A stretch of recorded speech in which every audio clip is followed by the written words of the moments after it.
Rajkot Jetpur highway પર toll વસૂલાત બંધ કરવા રજૂઆત। કોંગ્રેસના ધારાસભ્ય કિરીટ પટેલની મુખ્યમંત્રીને પત્ર લખ્યો। રોડની કામગીરી અધૂરી હોવા છતાં ટોલ વસૂલવો અયોગ્ય। રોડ પર અનેક જગ્યાએ હજુ પણ મોટા ખાડા છે। રોડનું કામ પૂર્ણ ન થાય ત્યાં સુધી ટોલ વસૂલાત બંધ કરવાની માંગ કરવામાં આવી।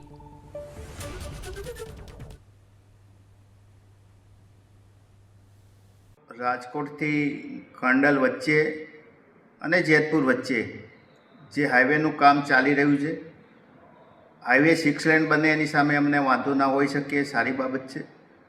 પરંતુ હાઈવેનું કામ અધૂરું છે, ઘણી જગ્યાએ ડાયવર્ઝન આપેલા છે, બ્રિજ પણ બન્યા નથી અને રોડનું સરફેસિંગ કામ પણ થયું નથી।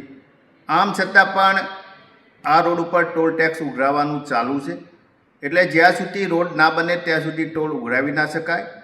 એટલે આ ટોલ કોણ ઉઘરાવે છે એ બાબતે મેં મુખ્યમંત્રીને પત્ર લખ્યો છે। આ છેતરપિંડી છે, લોકોને પૂરતી સુવિધા ના હોવા પૂરી પાડી હોવા છતાં પણ એમની પાસેથી આટલો ટોલ ટેક્સ ઉઘરાવવામાં આવે એ વ્યાજબી નથી।